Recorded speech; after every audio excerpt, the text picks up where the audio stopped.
Maingay ba ang makina ng Badja 100 mo? So good day mga kamotodek. Dahil sa video ito ay ituturo ko sa inyo kung ano ang dapat gawin upang makaiwas gastos tayo mga kamotodek.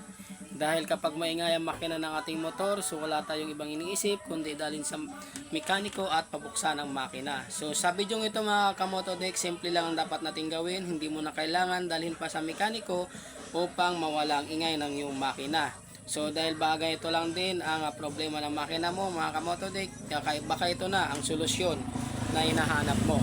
So tapusin mo lang ang video na to kung gusto mong matutunan ang dapat mong gawin sa iyong motor. So ngayon mga kamotodek, kung hindi ka pa nakapag-subscribe sa akin channel, ayan, pakipindot naman ang subscribe button at pindutin mo na rin ang notification bell upang lagi kang update sa mga bagong video i-upload kagaya nito.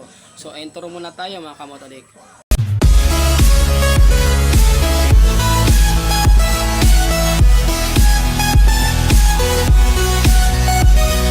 Mga kamotodek, ito yung ating Badja 100 na gagawin na maingay ang makina. Ayan, so gaya nga ng sinasabi ko mga kamotodek, ituturo ko sa inyo kung ano na muna ang dapat nating gawin upang mawala ang ingay ng ating makina. Ayan, simple lang ito mga kamotodek. So ngayon paandarin muna natin ang motor at pakikinggan natin ang aktual ang tunog ng makina bago natin ito gawin. So bago ko ito pakita sa inyo kung ano ang dapat natin gawin.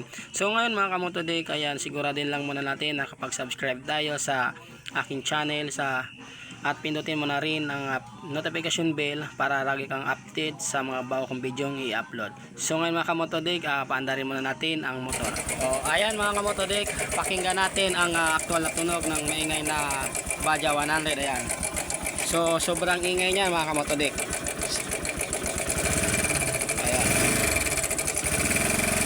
Okay, ayan. So, kung ganyan kaya ngayon mga kamotodek ang Badja 100 mo, so baka ito ang solusyon sa problema mo at kayang-kaya mo itong gawin na ikaw lang mag-isa, na hindi mo na kailangan pandalhin sa mekaniko.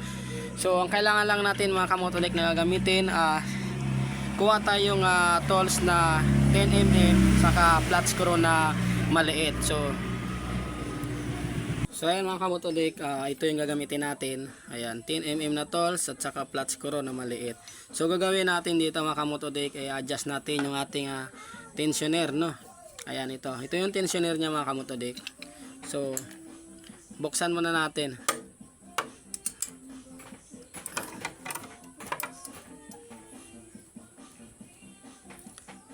Ayan mga kamotodek, natanggal na natin yung tornilyo na 10mm. So ngayon mga kamotodek, ang pag-adjust nito ay ikutin lang natin pakaliwa. Sana yung gatla.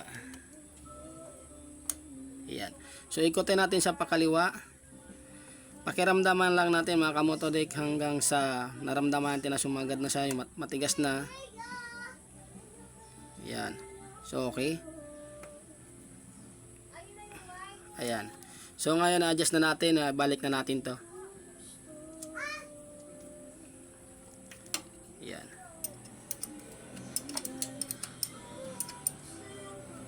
Okay na, ibalik na natin. Ayan mga kamotodek, so ngayon paandarin natin at pakinggan ulit natin yung tunog ng makina ng ating Badja 100.